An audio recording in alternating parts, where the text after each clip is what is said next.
বাচ্চার দিকে তাকায় যখন সবাই নিষ্পাপ ভালোবাসার দিকে তাকায়, এই ভালোবাসা মা বাবা হোক, আত্মীয় স্বজন হোক, যত রকম দুনিয়াতে ভালোবাসা আছে 18,000 মাখলুকাতের এই ভালোবাসা আল্লাহ যা সৃষ্টি করেছেন আদম সফিউল্লাহ থেকে কিয়ামতের আগ পর্যন্ত, আমার নবী হযরত ওমর আলীকে বলতেছে এটা 1% ভালোবাসা, বাকি 99% ভালোবাসা রব্বে কারীম নিজের কাছে রেখে দিয়েছে।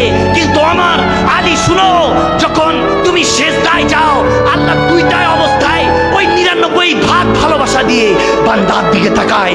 যখন বান্দা সেজদায় যায় চোখের পানি ছেড়ে সুবহান রাব্বিল আলা বলে চোখের পানি ছেড়ে রব্বে কারীমের কাছে কান্না করে, যখন হাত তুলে আল্লাহর কাছে বলে আল্লাহ তুমি ছাড়া আমার কেউ নাই বাঁচাবার, যখন এইভাবে কাঁদতে থাকে আল্লাহ ওই 99% ভালোবাসা দিয়ে বান্দার দিকে তাকায়। বান্দার দিকে তাকায় যে বান্দা যখন হাত তুলেছে সেজদা উপনতি হয়ে গিয়েছে, আকিমুস সালাতা লিযিকরি সেজদা যখন দিয়ে দিয়েছে আল্লাহ তখন ওই বান্দাকে বলে বান্দা এতদিন তো তুই আলাদা ছিলি, ওই 1% ভালোবাসা নিয়েছিলি, আজকে আমি 99% ভালোবাসা দিয়ে তোর দিকে তাকালাম, তোর টেনশন ডিপ্রেশন দূর হয়ে যাবে, আজকে থেকে আমি ভালোবাসবো।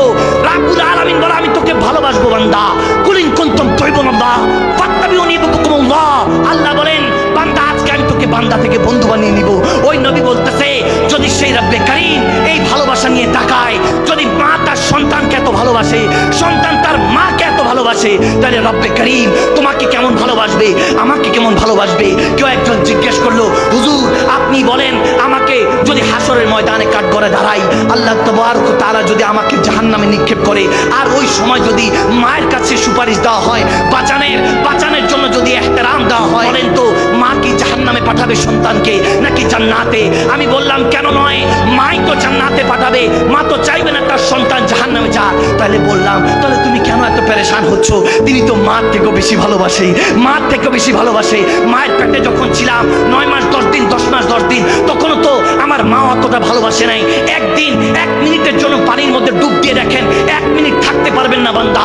আর আপনি এই পেটের মধ্যে মায়ের পেটে 9 মাস 10 দিন ওই পানির থলের মধ্যে ডুব দিয়েছিলেন, সেই সময় যিনি আপনাকে বাঁচিয়ে রেখেছেন, সেই সময় যিনি আপনার খেয়াল রেখেছেন, সেই সময় যিনি আপনার রিজিক দিয়েছেন, তিনি যেমনি ভাবে মায়ের পেটে আপনাকে ইবাদত করেছে, কসম করে আমি মাকদুম সালমাদানি বলে দিয়ে যাচ্ছি, যার কবজায় আমার রূহ আছে, যিনি চাইলে আলাইহিস সালামকে পাঠিয়ে এই মুহূর্তে আমার রূহ কবজ করতে পারেন, সেই রব্বে কারীমের কসম করে বলছি আপনি সেই রবের হয়ে যান।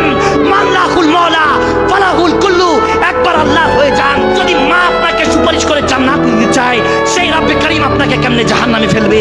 আপনি সেই রবের হয়ে যান, তিনি আপনাকে জাহান্নাম থেকে জান্নাতি বানিয়ে দিবে। মাল্লাহুল মাওলা ফালাহুল কুল্লু, সেই রবের